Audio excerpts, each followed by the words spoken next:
इश्के नबी जिंदाबाद, इश्के नबी जिंदाबाद, इश्के नबी जिंदाबाद, इश्के नबी जिंदाबाद, इश्के नबी হয় না, আওয়াজ হয় না, জবান খুলে ইশকে নবী, ইশকে নবী, ইশকে নবী জিন্দাবাদ, ইশকে নবী জিন্দাবাদ। আমার মনের ভুবন জুড়ে উঠলো যখন চাঁদ, তারার মিছিল কোরাস ধরে বলল মুহাম্মদ। আমার মনের ভুবন জুড়ে উঠলো যখন চাঁদ, তারার মিছিল কোরাস ধরে বলল মুহাম্মদ। ঝিঝির দোলেও দুরুদ সুরে নামলো খুশিরত দুপুরে, ঝিঝির দোলেও দুরুদ সুরে নামলো খুশিরত দুপুরে। সেই খুশিতে জাগলো ধরা, চললো ক্ষমার পরম্পরা। মনের আকাশ আনলো মনে দূর মদিনার চাঁদ। ইশকে নবী, ইশকে নবী, ইশকে নবী জিন্দাবাদ, ইশকে নবী, ইশকে নবী, ইশকে নবী জিন্দাবাদ, ইশকে নবী, ইশকে নবী, ইশকে নবী জিন্দাবাদ, ইশকে নবী জিন্দাবাদ। রক্ত কণায় দফায় দফায় উঠে শিহরণ, মুহাম্মাদের নামের সুরে গায়ে পাখি যখন। আকুল সুরে শিল্পী কবি গাইলে প্রেমের নাতে নবী, আকুল সুরে শিল্পী কবি গাইলে প্রেমের নাতে নবী। মন হয়ে যায় পাগল পারা, নামায় দু চোখ অশ্রু ধারা। দিল পরিবেশ দুরুদ সুরে চায় দিদারের স্বাদ।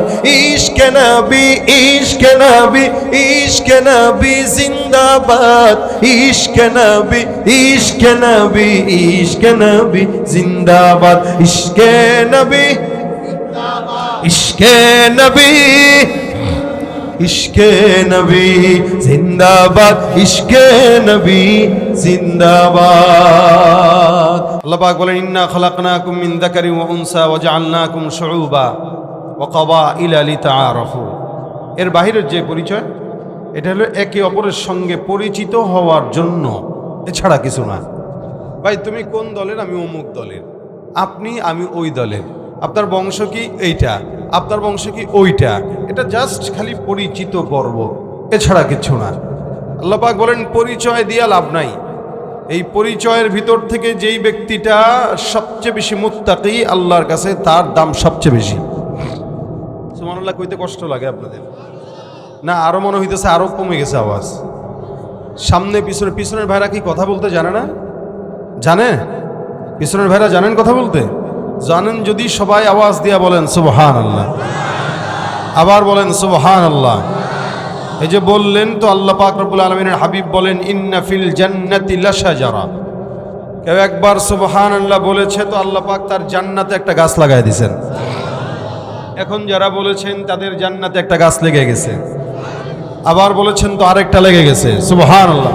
আবার বললেন তো আরেকটা লেগে গেছে। যত বলবেন তত লাগবে। জবান খুলে বলেন সুবহানাল্লাহ। কত বড় গাছ? নবী সাল্লাল্লাহু আলাইহি ওয়াসাল্লাম বলেন, একটা দ্রুতগামী ঘোড়া এই গাছের গোড়া যদি দৌড়ায়, মিনিমাম 500 বছর পর্যন্ত দৌড়াইলেও সেই গাছের গোড়া শেষ করতে পারবে না। এখন আসেন, একটা ঘোড়ার দৌড় কতটুকু স্পিড? আপনারা যারা হুন্ডা চালান কত স্পিডে চালাইতে পারেন? 100, 120, 10। এর বেশি চালাইলে আর বাঁচার দরকার নাই। কবরে সোজা। আগে খুঁটবেন, তারপরে যায় কবরে সাইকেল সহ পড়বেন। এর বেশি চলে না। আমরা প্রাইভেট সর্বোচ্চ, আমি নিজে যেটা চালাইছি বলবো না, কারণ ক্যামেরা ট্যামেরা আছে তো ঝামেলা আছে। মোটামুটি ভালো স্পিডে চালানো যায় যদি রাস্তাঘাট ফাঁকা থাকে। কিন্তু কতটুকুই আর গাড়ির মিটার 180-তে দাও, আপনি 70-এ চালাইতে পারবেন। সর্বোচ্চ টেনে হেসড়ে 70-এর উপরে উঠতে পারবেন, কিন্তু ইঞ্জিনে ধোয়া উঠে যাওয়ার সম্ভাবনা আছে। এর চেয়ে বেশি ক্ষমতা তার নাই। আমি গত কয়েক বছর আগে একবার মক্কা থেকে মদিনায় সফরে যাচ্ছিলাম। হঠাৎ করে আমাদের বাস চলতেছে, তো স্বাভাবিক আরবে যেই গাড়িগুলো চলে বা দেশের বাইরে যেই গাড়িগুলো চলে এগুলো মিনিমাম 120 গতিতে চলে, মিনিমাম। এটা তার একদম কমন একটা স্পিড।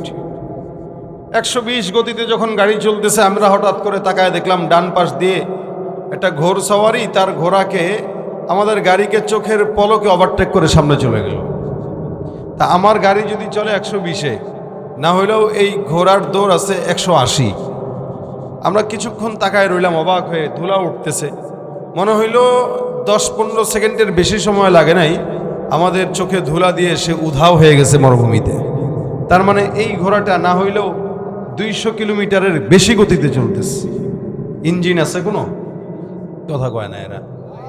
ভাই আমি আগে এই বলে নিই, আপনাদের আওয়াজ স্বতঃস্ফূর্ত যেমন ফিডব্যাক আসবে, আমার আলোচনা তেমনই হবে। কারণ আপনারা কবরস্থানের নীরবতা বানায় রাখবেন আর মনে করবেন বক্তা আপনাদেরকে উল্টায় দিবে একদম দুনিয়া। এত সহজ না। সারা বছর প্রোগ্রাম করি, এত জুত নাই গলার। আপনারা গলা বাঁচাইবেন, আমি গলা বাঁচায় কথা বলবো। আপনারা যদি সজাগ থাকেন, ওয়াজও হবে, ফাঁকে দু একটা গজলও শোনাবো। এখন আপনাদেরকে আমি ঠেলে ঠেলে গজল শোনানোর মতো কোনো ইচ্ছা আমার নাই। এখন আপনারা কি করবেন সেটা আপনাদের হিসাব। কথা যদি আমার সাথে বলেন তাহলে আলোচনা আমি করব, যদি না বলেন তাহলে চুপচাপ চোখ বন্ধ করে ওয়াজ করে চলে যাওয়ার যোগ্যতা আল্লাহ আমার দিয়েছে। সুতরাং আপনারা কোনটা করবেন এটা আপনাদের হিসাব। খালি হাক করে তাকায় থাকেন না চেহারার দিকে। হাঁ করে না তাকায় ব্যাট কায় খালি খালি হু হা করা লাগে। বউর লগে বসছেন স্বামী একসাথে, খালি যদি বউ খালি না আসে স্বামী কবে কি রে এটা ব্যাক করলে কি, যদি আই লাভ ইউ কইলে আই লাভ ইউ টু তো বলা লাগে। তা আমি আপনাকে আই লাভ ইউ কইতেছি, আপনারা টু ও কন্যা হু ও কন্যা কি আমরা দেখতে পারেন না নাকি? হ্যাঁ, আওয়াজ টাওয়াজ দিলে ওয়াজ হবে, গজল হবে। আর নইলে চুপচাপ আমি আলোচনা করে চলে যাই। একটা বারও জিজ্ঞাসা করবো না ভাই ঠিক না ভাই ঠিক, কিচ্ছু জিজ্ঞাসা করবো না। আমি আমার মতো চলে যাব। আপনারা যে ইচ্ছা আমিও তো ইচ্ছা বলে দিলাম, আর দ্বিতীয়বার যেন বলতে না হয়। দেখেন, একটা ঘোড়ার যদি এত স্পিড হয়, দ্রুতগামী একটা ঘোড়ার যদি এত স্পিড হয়, তাহলে আল্লাহ পাক রব্বুল আলামিন দুনিয়ার ঘোড়ার এই হালত হলে জান্নাতের যেই ঘোড়া ওইটা কত বড় স্পিডওয়ালা হবে এটা তো বুঝাই যায়। নবী সাল্লাল্লাহু আলাইহি সাল্লাম বলেন, যেই জান্নাতের গাছ লাগবে সুবহানাল্লাহর বিপরীতে এটার ঘোড়া এত বড়, দ্রুতগামী ঘোড়া 500 বছর দৌড়াইলেও শেষ করতে পারবে না। তার মানে দৌড়াইতেই থাকবে, দৌড়াইতেই থাকবে, দৌড়াইতেই থাকবে। সুবহানাল্লাহ। যতক্ষণ বসা থাকবেন আওয়াজ হবে। আবার বলেন সুবহানাল্লাহ, আলহামদুলিল্লাহ, আল্লাহু আকবার। আল্লাহ কবুল করুক, বলেন আমিন। ভাইরা আমার, আমরা নবীর উম্মত। আমি আগেই বলেছি আমরা নবীর উম্মত, এটা আমাদের পরিচয়। এছাড়া যেটা এটা পরিচয়টা শুধু পর্বের জন্য, লিতাআরাফু, যাতে পরিচিত হওয়ায়। আল্লাহ পাক আমাদেরকে আখিরি নবীর উম্মত হিসেবে যেরকম সম্মান দিয়েছেন, এরকম সম্মান পূর্ববর্তী কোন নবীর উম্মতকে আল্লাহ পাক দেন নাই। আমাদেরকে যেটা দিয়েছেন কেমন, আমরা সবার আগে জান্নাতে যাব, তারপরে সব নবীর উম্মতরা সিরিয়াল ধরবে। সিরিয়াল কাদের আগে? আমাদের আগে। নবীর দিক থেকে আমাদের নবী সবার চেয়ে দামি, আর উম্মতের দিক থেকে আমরা সবার চেয়ে দামি। নবীর দিক থেকে আমাদের নবী, আর উম্মতের দিক থেকে বলেন না আমরা কারা? আমরা। নবীর দিক থেকে মুহাম্মদুর রাসূলুল্লাহ, উম্মতের দিক থেকে আমরা। কত সম্মান আল্লাহ পাক দিয়েছেন। কিয়ামতের ময়দানে 120 কাতার উম্মত হবে, 120 কাতার। 120 কাতারের ভিতরে নবী বলেন 40 কাতার উম্মত সমস্ত নবীদের উম্মত, আদম থেকে ঈসা পর্যন্ত যত নবী আছে সব নবীর উম্মত। মাত্র 40 কাতার, বাকি 80 কাতার হবে। রাসূল বলেন শুধুমাত্র আমি মুহাম্মদুর রাসূলুল্লাহ সাল্লাল্লাহু আলাইহি ওয়াসাল্লাম। কোথায় 40, কোথায় 80? সাহাবারা বলেন, ইয়া রাসূলুল্লাহ, পেঁচ লাগবে না? কাউরে ঢুকাইতে যায়, কারে ঢুকায় ফেলেন। আবার চিনবেন কিভাবে এত কোটি কোটি কোটি কোটি মানুষের ভিতরে কে আপনার, কে আদমের, কে ইব্রাহিমের, কে ইসমাইলের? কেমনে বুঝবেন? নবী ডাক দিয়ে বলেন, কোনো টেনশনের কারণ নাই, আমার উম্মতদের আলাদা একটা সিল থাকবে। আরে সুবহানাল্লাহ, কি সিল?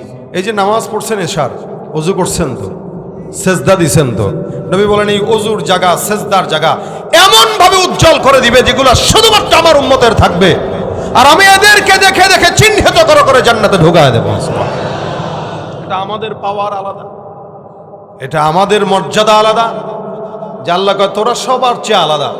যার কারণে অন্য নবীদের উম্মতদেরকে আমি আল্লাহ কোনো গুনাহ করার সাথে সাথে আযাব দিয়া ধ্বংস করে দিছি, কিন্তু আমার নবী মুহাম্মদের উম্মতকে আমি আল্লাহ আযাব দেওয়ার সাথে সাথে, গুনাহ করার সাথে সাথে আযাব দেই নাই, ধ্বংস করি নাই, বরং যে যত বড় চোর ওরে তত বড় সুযোগ দিছি। কি বলেন? চোর বাটপারদের সুযোগ দেয় বেশি আল্লাহ।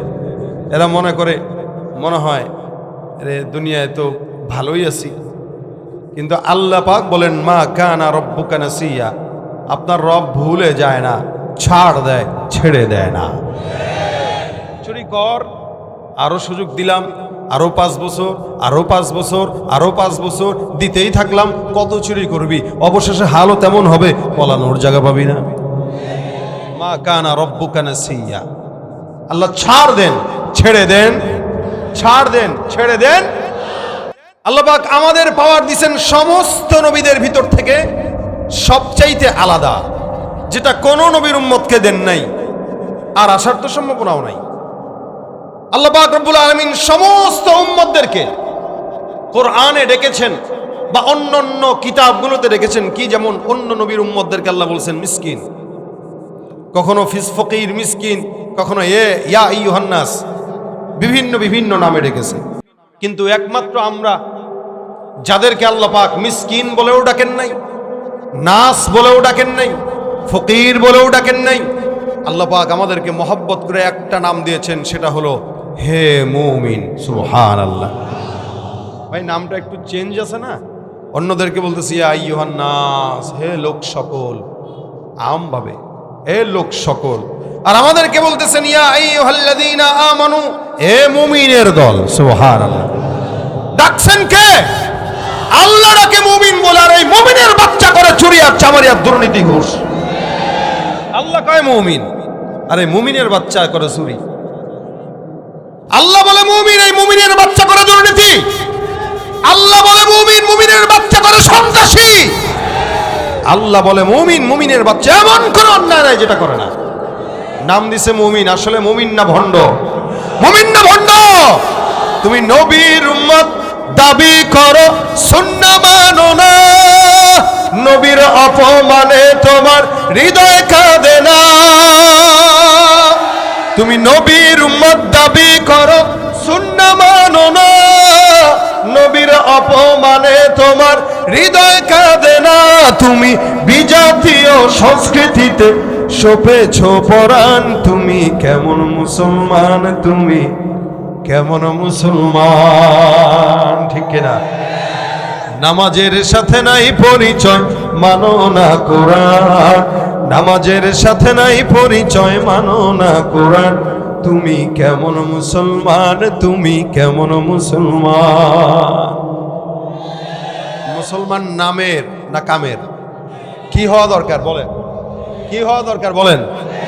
কামের, নামের নয়। নামের মুসলমানের অভাব নাই, যার কারণে এখনো পর্যন্ত এদেশে ইসলামী হুকুমত আসে নাই।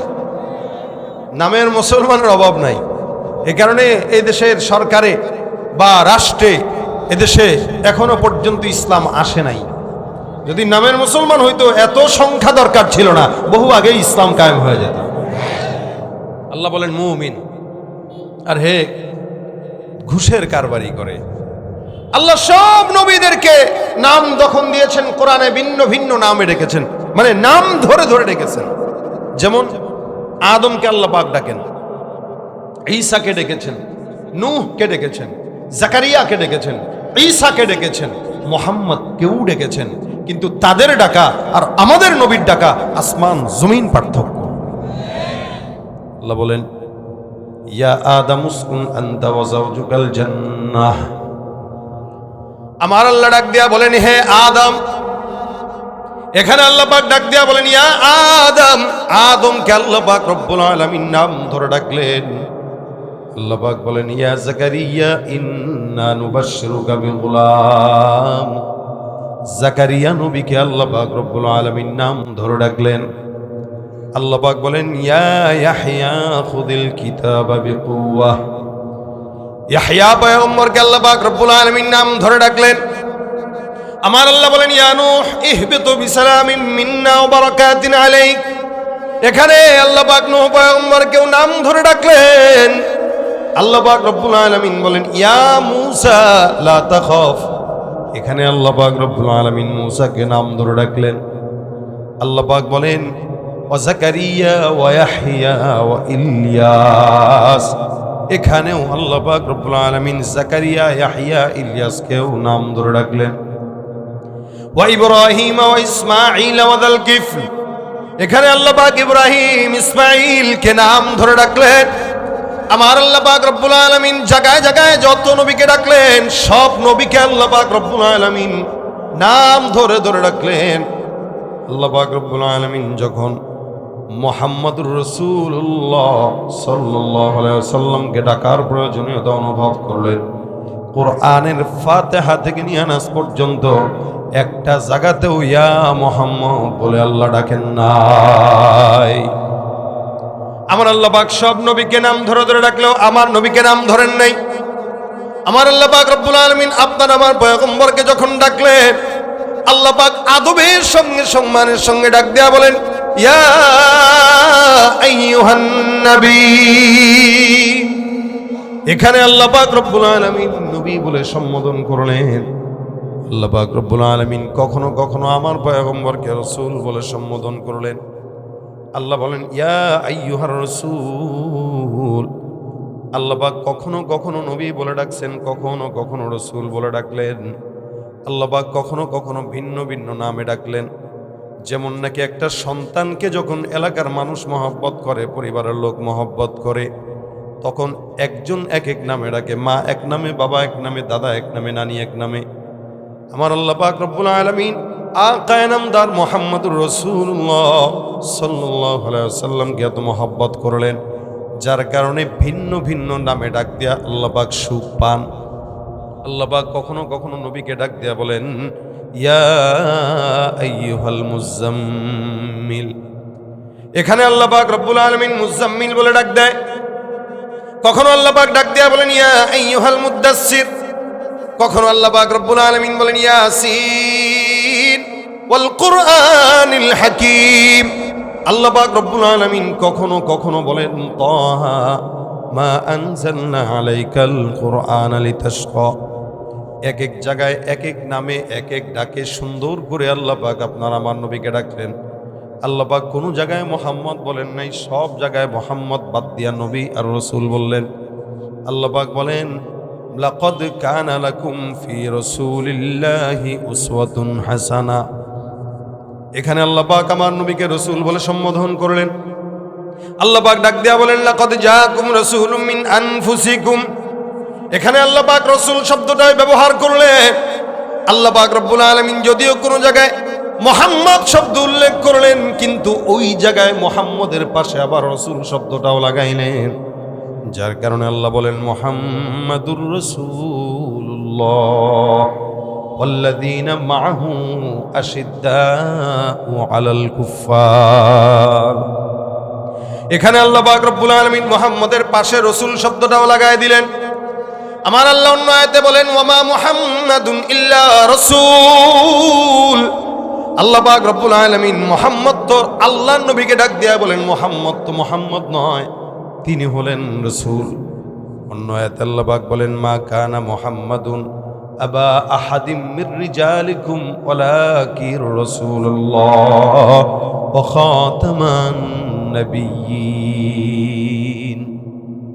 এখানে আল্লাহ পাক রব্বুল আলামিন বললেন মুহাম্মদ তোমাদের কোন পুরুষের পিতা নয়, মুহাম্মদের পরিচয় দুইটা।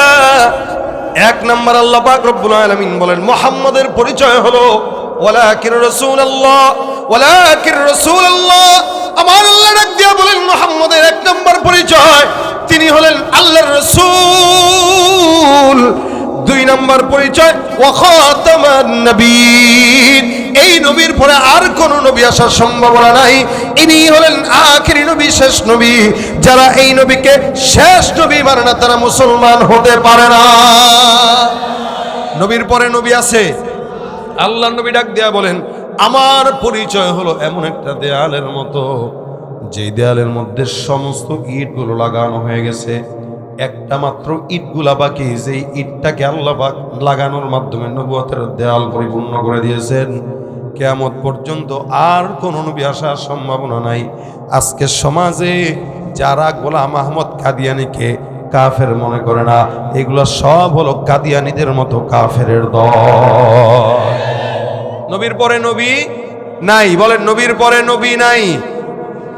সংসদে আইন চাই। এদেশে রাষ্ট্র ক্ষমতার পালা বদল বারবার দেখেছি। মদের আইন পাশ হয়েছে, কিন্তু কাদিয়ানী কাফের আইন পাশ হয় নাই। আগামীর বাংলাদেশে যদি ইসলাম ক্ষমতায় আসে, আমরা চাই কাদিয়ানী কাফের এটা সংসদে পাশ হোক। ঠিক কিনা জোরে বল। কি হবে শেষ নবীজির উম্মত বলে দাবি করে, যদি ওই নবীর চেয়ার কাদিয়ানীরা দখল করে? কি হবে শেষ নবীজির উম্মত বলে দাবি করে, যদি ওই নবীর চেয়ার কাদিয়ানীরা দখল করে? নবীজির জন্য যদি রক্তের বহে নদী, নবীজির জন্য যদি রক্তের বহে নদী, তবুও হটব না এই দাবি থেকে। কি হবে বেঁচে থেকে অযথা বিদ্যা শিখে, যদি না করতে পারি শোষণবিহীন সমাজটাকে? কথা জোরে বলতে হবে। কাদিয়ানী কি? ভাইরা আমার, আল্লাহ পাক রব্বুল আলামিন পরিচয় তুলে ধরলেন। মুহাম্মদের শেষ পরিচয় ওয়ালাকিন রাসূলুল্লাহ ওয়া খাতামান নবিয়্যিন। অর্থাৎ কোরআনের মধ্যে আল্লাহ পাক কোন জায়গায় মুহাম্মদকে শুধু মুহাম্মদ বলেন নাই, লকব দিয়ে ডাকছেন। কথা আবার স্বীকারোক্তি দিয়ে দিলেন, লা তাজালু দুআ আর রাসূল বাইনাকুম কাদুআই বা'দিকুম বা'দা। হে মুমিনের দল, তোমরা নবীকে অন্যান্য মানুষকে যেভাবে ডাক দাও, আল্লাহর নবী মুহাম্মদুর রাসূলুল্লাহকে সেমনে ডাকবা না। আল্লাহ পাক রব্বুল আলামিন কেমনে ডাকবে এটাও পয়গম্বরের উম্মতদেরকে শিখায় দিলেন। শুধু তাই নয়, নবীর সামনে কথা কিভাবে বলবে আল্লাহ পাক সেটাও শিখায় দিয়ে বললেন, লা তারফাউ আসওয়াতাকুম ফাওকা সাওতিন নবী। খবরদার, নবীর সামনে যখন কথা বলবা তখন এলোমেলো কথা বলবা না, গলা উঁচু করে কথা বলবা না। নবীর সামনে কথা বলার সময় সতর্ক থাকবা, যাতে রসুলের কথার উপরে তোমার কথার আওয়াজ না যায়। সুবহানাল্লাহ। এত মর্যাদা আল্লাহ পাক রব্বুল আলামিন আপনার আমার নবীকে দান করলেন। হে মুসলমান, সেই নবীর উম্মত আমরা। আল্লাহ পাক যেমন নাকি মর্যাদার দিক থেকে সর্বোচ্চ বানাইছেন, সৌন্দর্যের দিক থেকে আল্লাহ পাক সবচেয়ে সুন্দর বানাইছেন। যার কারণে এই গোটা দুনিয়াতে যত মানুষ আছে, সব মানুষের মধ্যে সবচাইতে সুন্দর হলো মুহাম্মদুর রাসূলুল্লাহ সাল্লাল্লাহু আলাইহি ওয়াসাল্লাম। সব কিছু আল্লাহ পাক আদেশ দিয়া বানাইলেও আপনার আমার নবীকে আল্লাহ পাক নিজের হাতে মহব্বত করে ভালোবেসে বানিয়েছে। একদিন কবি হাসান বিন সাবিত রাদিয়াল্লাহু তাআলা আনহু, আপনারা কি নাম শুনছেন উনার? কবি হাসান বিন সাবিত, আমরা যাদের উত্তর শুনি। উনি কবিতার চর্চা করতেন। নবী করিম সাল্লাল্লাহু আলাইহি ওয়াসাল্লাম যার কারণে আলাদা একটা মেম্বার বানিয়ে দিয়েছেন যে তুমি বসে বসে আমার নিয়ে কবিতা লিখবা আর কাফেরদের বিরুদ্ধে কবিতা লিখবা। একদিন হাসান বিন সাবিত রাসূলের চেহারার দিকে তাকায় আছেন, কি সুন্দর। নবী বসা, তো সে নিচে বসা। নবীর ডাক দিয়ে তাকায় তাকায় দেখতেছেন। নবী বলে, কি দেখো গো হুজুর আপনাকে? সাহাবা আজমাইন এটাই ছিল, রাসূলের মহব্বতে চেহারায় তাকায় থাকতো। 3 দিন 4 দিনের ক্ষুধা পর্যন্ত নবীর চেহারা একবার দেখার সাথে সাথে নিবারণ হয়ে যেত। এটা ছিল সাহাবা আজমাইনদের রাসূলকে দেখার একটা প্রেম, একটা নেশা। এক সাহাবীর যুদ্ধের ময়দানে চোখ খুলে গেছে, জিহাদের ময়দানে গেছে, তো তোর একটা তীর এসে চোখে লেগে চোখ খুলে গেছে। এই চোখ হাতের ভিতরে নিয়ে রাসূলের কাছে দৌড় দিছে। ডাক দিয়া কে রাসূলুল্লাহ, চোখটা একটু লাগায় দেন। চোখ একটা আছে, একটা নাই, বুঝেন অবস্থা। যুদ্ধের ময়দান থেকে চোখ হারায়া চোখটা হাতে নিয়ে নবীর কাছে আসছে। হুজুর চোখটা একটু লাগায় দেন।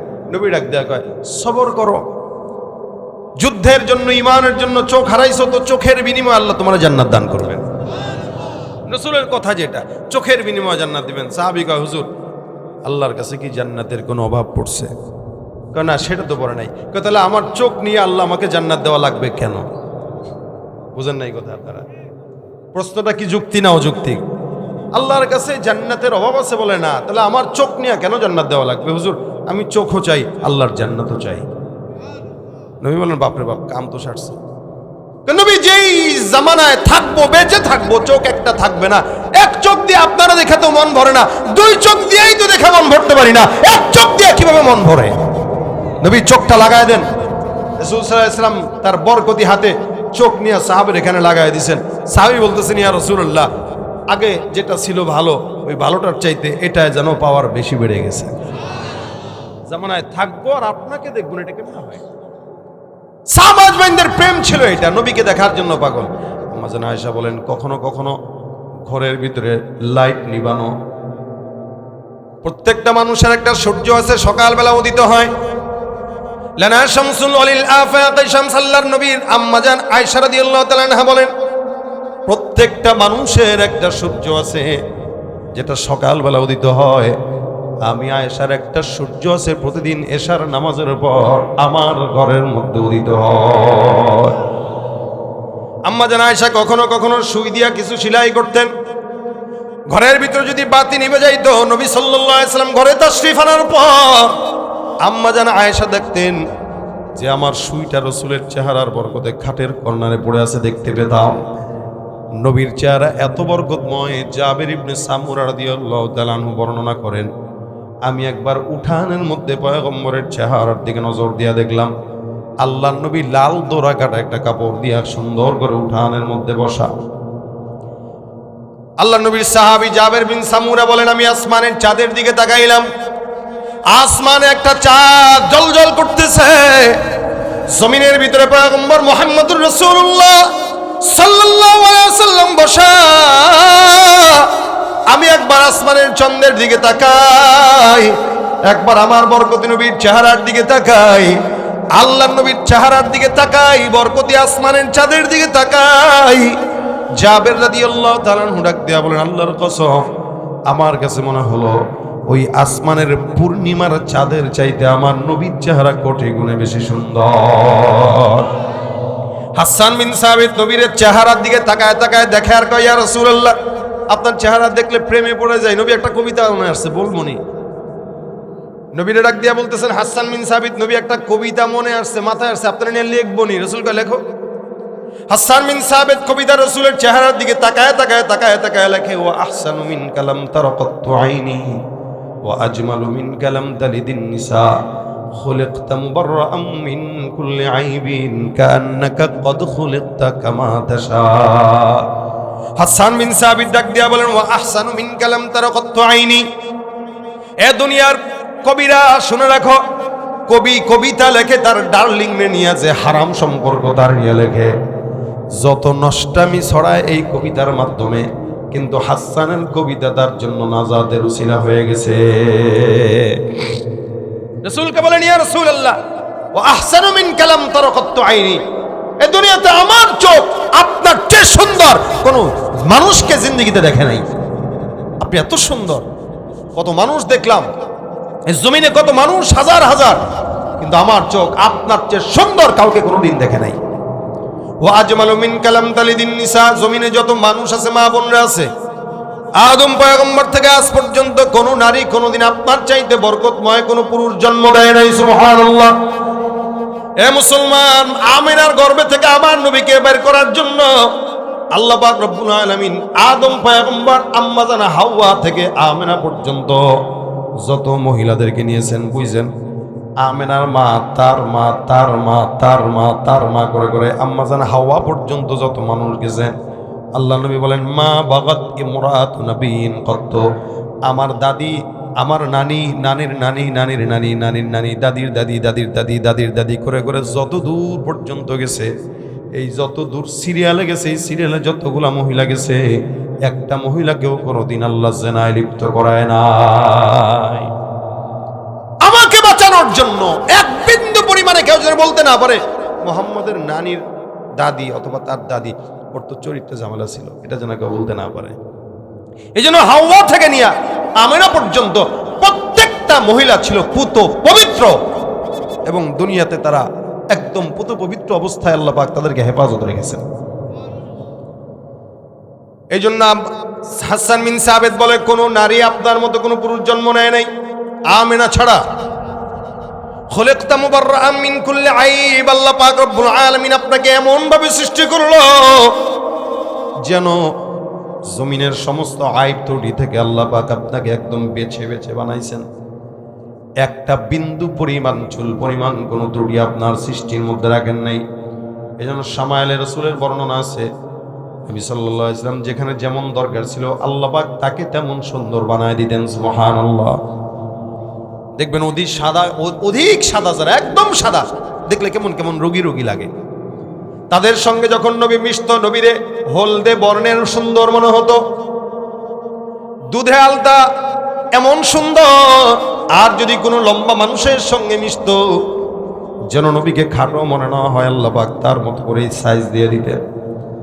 আর যদি অধিক খাটো মানুষের সঙ্গে মিশত, তখন তার চেয়ে একটু লম্বা বানায় দিতেন। সুবহানাল্লাহ।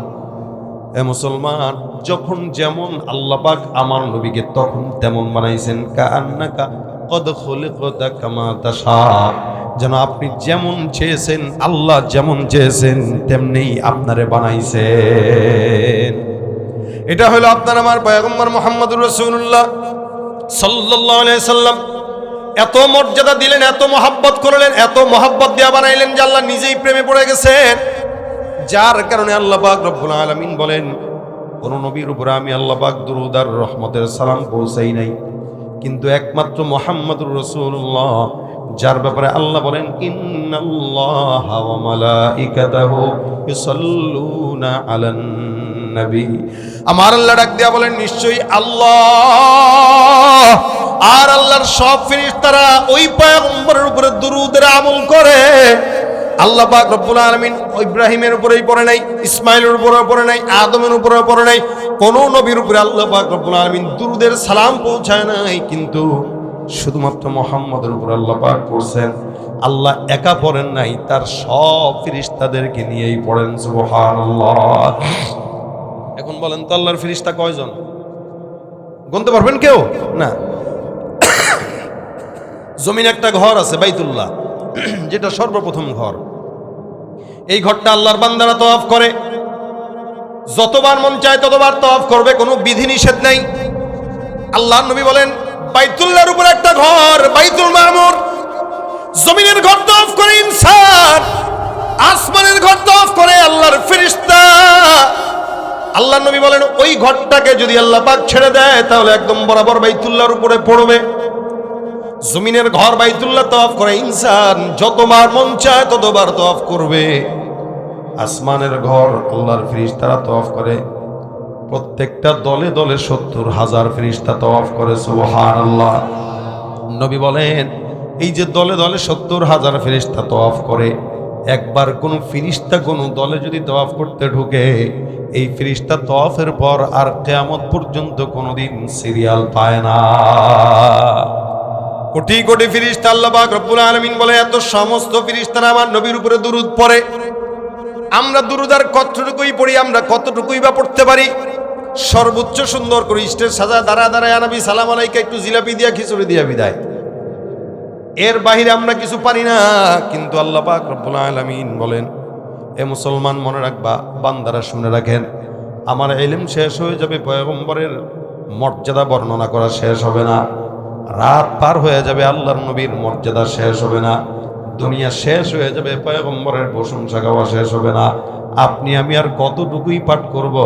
আমার নবীর জন্য আপনি আমি যথেষ্ট নয়, আমার নবীর জন্য যথেষ্ট আমার আল্লাহ। ঠিক কিনা? নবীর হক আদায় করতে পারেন কে? কে কে? আল্লাহ। এই জন্য আল্লাহ পাক রব্বুল আলামিন বলেন, আমি নিজে আমার পয়গম্বরের উপর দুরূদ পড়ি। মুহাম্মদ হামিদে হামদে খুদা বস, খুদা মদহে আফরি মুস্তফা বস।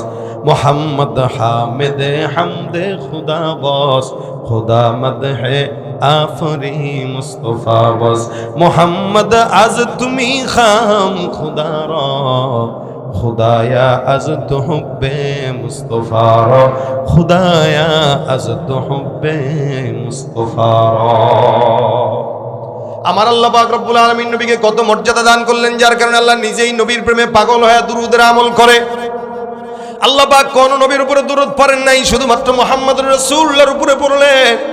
এত মর্যাদা দিয়ে আল্লাহ পাক রব্বুল আলামিন পড়লেন, যার কারণে উম্মতকে আদেশ দিয়ে দিয়েছেন, ইয়া আইয়ুহাল্লাযীনা আমানু সাল্লু আলাইহি, হে ঈমানদারের দল, তোমরাও ওই পয়গম্বরের উপরে দুরূদের আমল করো। এমনকি নবী নিজেও তার উপরে দুরূদের আমল করতো। সুবহানাল্লাহ।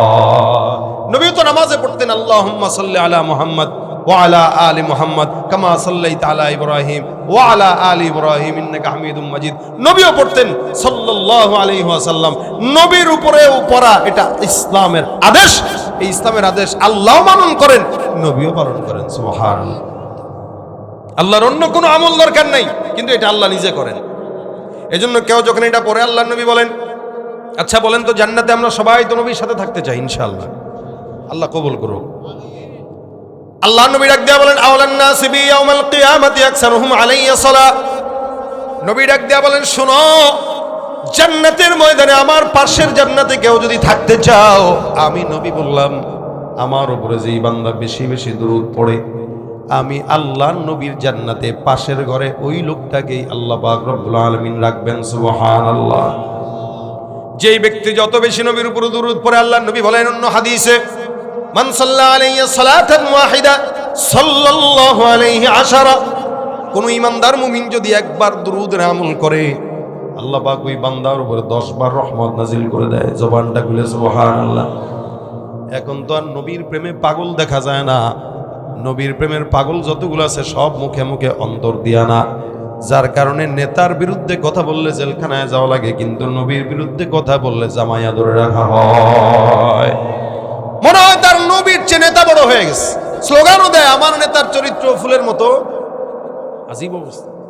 এত চুরি করতে দেখে, এত দুর্নীতি করতে দেখে, এরপরও আমরা বলি আমাদের চরিত্র, তাদের চরিত্র ফুলের মতো। অথচ চারিত্রিক সনদ আল্লাহ দুনিয়ার কোনো মানুষকে দেন নাই মুহাম্মদুর রাসূলুল্লাহ ছাড়া। কি বলেন, সন্দেহ আছে আপনাদের? একমাত্র মুহাম্মদুর রাসূলুল্লাহকে আল্লাহ পাক চারিত্রিক সনদ দিয়েছেন। ওই সনদের কথা বাদ দিয়া দুনিয়ার মানুষের সনদ দেন। এই কারণেই তো অধিকাংশই ভালো হয় না। কারণ এত চুরি করার পরেও যদি আমার চরিত্র ফুলের মতো হয়, ভালো হওয়া দরকার আর কি। কথা কয় না কেন? তাহলে ভাইরা আমার, দেখেন চরিত্রের সনদ আল্লাহ পাক নবীকে দিয়েছেন। ইন্নাকা লাআলা খুলুকিন আযীম। আমার আল্লাহ মর্যাদা দিতে যায়, আল্লাহ নিজেই দুরূদের আমল করে। কোন ঈমানদার মুমিন বান্দা যদি দুরূদ শরীফ পড়ে, আল্লাহ পাক রব্বুল আলামিন তার জবানে বরকত দান করেন, বিপদ আপদ মুক্ত দান করেন। শুধু তাই নয়, ইমাম আহমদ ইবনে হাম্বল রহমাতুল্লাহ আলাইহি, ইমাম মালিক রহমাতুল্লাহ আলাইহি, এনাদের মতো আশিক রাসূল তো কেউ নাই। আমরা তো খালি মুখে মুখে আশিক। এক আল্লাহর বান্দা নবীর আশিক, উনি রওজায় গেছেন। আল্লাহর বান্দা রওজায় যায়, মনে মনে বিশাল বড় ভিড়। আপনারা দেখবেন যারা রওজার কাছে গেছেন, দাঁড়ানোর কোনো সুযোগ নাই। হেঁটে হেঁটে তাওয়াফের মধ্যে সালাম যতটুকুই পারে ততটুকুই দেয়। এই আল্লাহর বান্দা সালাম দিবেন, বিশাল বড় সিরিয়াল, সারা জীবন খালি অসুস্থ থাকে। যখন রওজার সামনে চলে আসছে, এখন কেমন যেন তার বুকের ভিতরে ধুক ধুক ধুক ধুক করে। আর আল্লাহর কাছে ডাক দেয়া বলে, মালিক, এই যে তোমার বান্দাকে তুমি তোমার হাবিবের রওজার সামনে নিয়ে আসলা, সারা বছর অসুস্থ থাকে, ওষুধ খায়, কত কিছু করে। আল্লাহ রওজার জালির সামনে যখন যাব, তখন আমার অসুস্থটা বাড়ায় দিয়ে তুমি আমার অজ্ঞান করে একটু ফালায় দিও, যাতে করে অজ্ঞান করে তুমি আমাকে ওই জায়গায় ফালায় দেওয়ার পর অ্যাম্বুলেন্স আসবে, পুলিশ আসবে আমাকে নেওয়ার জন্য, আমি যেন ওই সময়টা আমার হাবিবের সঙ্গে প্রেমের একটু কথা বলে নিতে পারি। এটা ছিল আমাদের আশিক রাসূলদের হালত। আর আমাদের ইশক হইল নবীর রওজার সামনে দাঁড়ায়, কিন্তু জবানের মধ্যে নবীর সুন্নতের দাড়ি নাই। ভাইরা আমার, ইমাম মালিক রহমাতুল্লাহ আলাইহি নবীরে মহব্বত করতেন। মদিনায় প্রায় 70 বছর পর্যন্ত উনি অতিবাহিত করেছেন। আল্লাহর বান্দা কোনোদিন জুতা পায়ে দিয়ে হাঁটেন নাই, এমনকি মদিনার মাটির থেকে কোনোদিন বের হয় নাই, হুদুদে হারাম থেকে বের হন নাই। উনি বলতেন, আমি হুদুদে হারাম থেকে বের হব না, কারণ আমি চাই আমার মওতটা, আমার শেষ নিঃশ্বাসটা রাসূলের রওজার পাশেই যেন হয়। ইমাম আহমদ ইবনে হাম্বল রহমাতুল্লাহ আলাইহি অনেক বড় একজন ইমাম। উনি একবার 3-4 দিন পর্যন্ত না খাওয়া, আল্লাহর বান্দা পিপাসার্ত ক্ষুধার্ত অবস্থায় নবীর রওজার সামনে গেলেন। যাওয়ার পর রওজার সামনে রাসূলের সঙ্গে সালাম দেওয়ার শিকায়ত করতেছেন, ইয়া রাসূলুল্লাহ, আপনার সাহাবা আজমাইনরা ক্ষুধার যন্ত্রণা আপনাকে একবার যদি দেখতো 3 দিনের ক্ষুধা নিবারণ হয়ে যেত। আমি ক্ষুধার যন্ত্রণা আপনার কাছে আসলাম, আমি তো আপনাকে দেখতে পারবো না। নবী তাদেরকে আপনি দেখা দেন, সামনে সামনে দেখা দিয়েছেন, যার কারণে তারা সরাসরি আপনাকে দেখে ক্ষুধা নিবারণ করলো। কিন্তু আমি নালায়েক, যার কারণে আমি আপনাকে সরাসরি দেখি নাই। কিন্তু সরাসরি না দেখলেও স্বপ্নে তো আপনি দেখা দিবেন। রাসূলের রওজার সামনে যায় ইমাম আহমদ ইবনে হাম্বল রহমতুল্লাহি আলাইহি সুন্দর করে শিকায়াত করে আল্লাহ নবীর নামে দুরূদ পড়তে পড়তে রওজার সামনে ঘুমায় গেছে। এখন তো ভিড় বেড়ে গেছে, যার কারণে রওজার সামনে ঘুমানোর চিন্তাও করা যায় না। আমি নিজেই 2015 সালে যখন যাই তখন একদম খালি। ওই যে রওজাতুম মির রিয়াজিল জান্নাহ, এই জায়গায় কত রাত সময় কাটানো হয়েছে। হাজী সাহেবদের দিন যত যাচ্ছে সমস্ত লৌকিকতাগুলো বাড়তেছে, যার কারণে ভিড়ও বাড়ে। এই যে ভিড় বাড়তেছে, ইবাদত নাই, যত মানুষ সামনে যায় সবগুলা মোবাইল নিয়ে ব্যস্ত, নবীকে সালাম দিতে ব্যস্ত থাকে না। খাটিয়া আশিকে রাসূল যারা নবীর রওজার সামনে যায় তারা নিজেদেরকে স্থির রাখতে পারে না। এ আল্লাহর বান্দা রাসূলের রওজার সামনে যায় ডাক দেয়া বলে, ইয়া রাসূলুল্লাহ, আপনাকে বলতেছি আপনার সাহাবা আজমাইন আপনাকে দেখে দেখে ক্ষুধা নিবারণ করত, আমি আপনার সামনে আসলাম দেখতে পারি নাই, দয়া করে পয়গম্বর আপনি আমার ক্ষুধাটা একটু নিবারণ করে দেন। এই কথা বলে দুরূদ পড়তে পড়তে আল্লাহর বান্দা ঘুমায় গেলেন। ঘুমের ভিতরে স্বপ্নের মধ্যে তাকায় দেখেন ডান পাশে আবু বকর, বাম পাশে ওমর বসা। পিছন থেকে যাতে আলী তাকে ধাক্কা দিয়া ডাক দেয়া বলে, এ ইমাম আহমদ ইবনে হাম্বল, তাড়াতাড়ি উঠে যাও। ঘুমের ভিতরে আল্লাহর বান্দা স্বপ্নের ভিতরে দেখে আবু বকর আর ওমর, ওদিক দিয়ে আলী রাদিয়াল্লাহু তাআলা আনহু তারা ডাক দেয়া বলে, তাড়াতাড়ি উঠো, আকা নামদার মুহাম্মদুর রাসূলুল্লাহ আসবে। ইমাম আহমদ ইবনে হাম্বল রাহমাতুল্লাহ আলাইহি লাফ দিয়ে জেগে যায়, তাকায় দেখে পয়গম্বর হাজির। আল্লাহর নবী সাল্লাল্লাহু আলাইহি সাল্লাম হাজির হয়ে হাতের ভিতরে রুটির টুকরা নিলেন। আবু বকরকেও এক টুকরা ছিঁড়ে দিলেন, ওমরকেও এক টুকরা ছিঁড়ে দিলেন, আলীর হাতে এক টুকরা ছিঁড়ে দিলেন, আর এক টুকরা আহমদ ইবনে হাম্বলের হাতের মধ্যে ধরায় দিলেন। ইমাম আহমদ ইবনে হাম্বল রাহমাতুল্লাহ আলাইহি যখন হাতের ভিতরে রুটিটা নিলেন, সবাই রুটি মুখে দিয়া খায়, ইমাম আহমদ ইবনে হাম্বলও খায়। আল্লাহর বান্দা খাইতে খাইতে হঠাৎ করে তাকায় দেখে ঘুম থেকে জেগে গেলেন। রওজার সামনে শোয়া অবস্থায় আল্লাহর নবীকে উনি স্বপ্ন দেখলেন। নবী স্বপ্নের মধ্যে তাকে রুটি খাওয়ায় দিলেন, হাতের মধ্যে ধরায় দিলেন। ইমাম আহমদ ইবনে হাম্বল রহমতুল্লাহ আলাইহি হাতের ভিতরে তাকায় দেখে রসুলের ঘুমে দেওয়া ওই রুটিটা তার হাতের মধ্যে এখনো লেগে আছে। তাকায় দেখে হাতে রুটি, রসুলের স্বপ্নে দেওয়া রুটি। এরকম অসংখ্য ইমামরা, অসংখ্য বুজুর্গানের দিনে ইমাম আসম কুফি নামে একজন ইমাম ছিলেন, নাহু সরফের অনেক বড় ইমাম। এ আল্লাহর বান্দা যখন কথা বলতেন তখন তার জবান থেকে সুঘ্রাণ আসতো, আর ঠোঁটের মধ্যে সবসময় কি যেন চুষতেন, এরকম জিহ্বা ভিজাইতেন। আমরা যেরকম জিহ্বা দিয়া ঠোঁট ভিজাই, আল্লাহর বান্দা জিহ্বা দিয়া ঠোঁট ভিজাইতেন। আর কথা যখন বলতেন তখন তার জবান থেকে মিশকের ঘ্রাণ আসত। একবার ওনার খাদেম ডাক দিয়া বলে, হুজুর আমি বুঝলাম না, আপনাকে সব সময় কথা বলতে অবস্থায় ঠোঁটের মধ্যে আপনাকে ঠোঁট ভিজাইতে দেখি আর আপনার মুখ থেকে সুঘ্রাণ পাই, এটার কারণ কি আজকে আমাদেরকে বলতেই হবে। ইমাম আসিম কুফি রহমতুল্লাহ আলাইহি ডাক দিয়া বলেন, শোনো, আমি আল্লাহর নবী সাল্লাল্লাহু আলাইহি ওয়াসাল্লামের নামের দুরুদের আমল অনেক বেশি করি। নবীর নামের দুরুদ আমি সবসময় আমার জবানে উঠাই, 24 ঘন্টা আমার মুখে সাল্লাল্লাহু আলাইহি ওয়াসাল্লাম।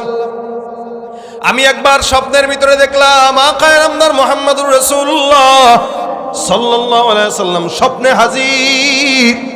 আল্লাহর নবী স্বপ্নের মধ্যে এসে আমার ঠোঁটের মধ্যে, জবানের মধ্যে চুমা খাইলেন।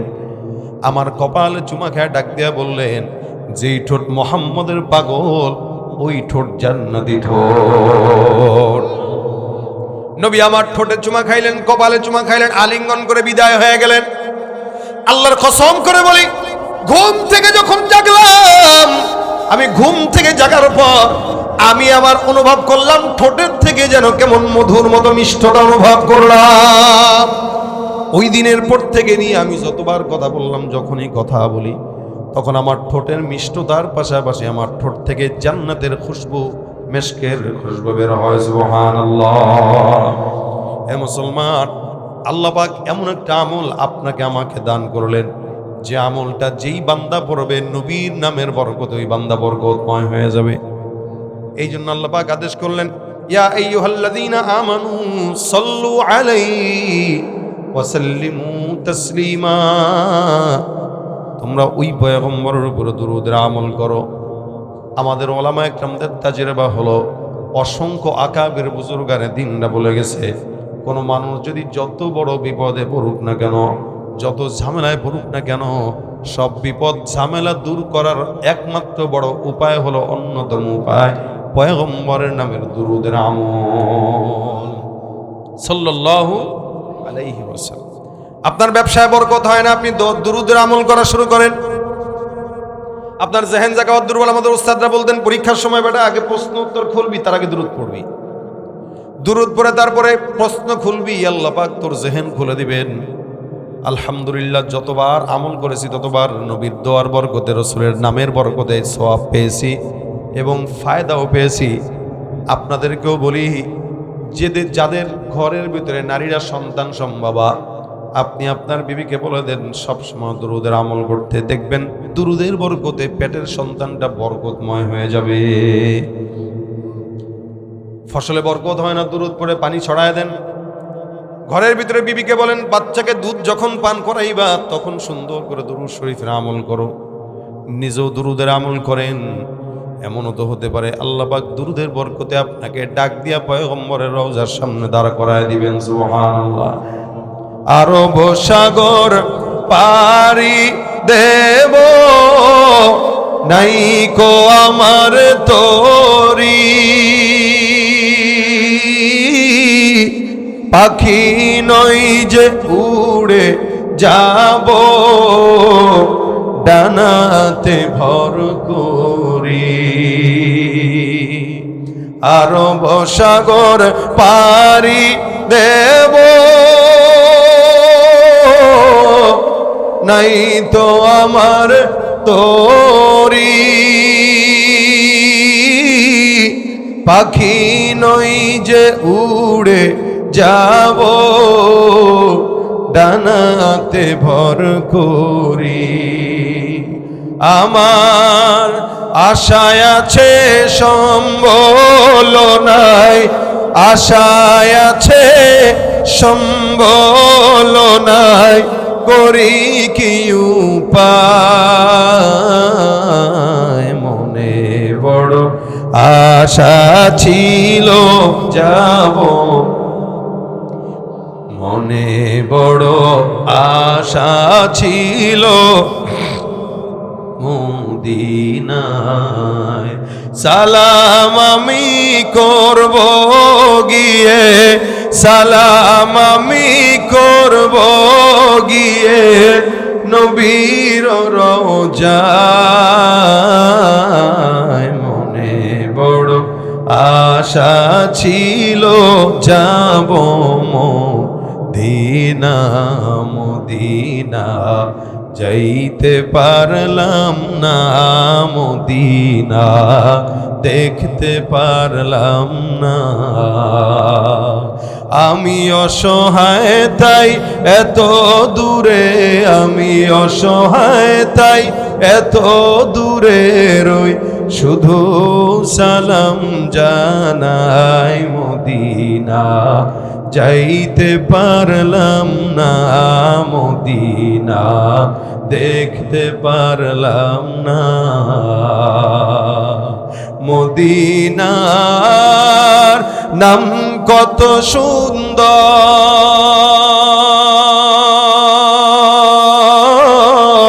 মদিনা কেড়েছে অন্তর।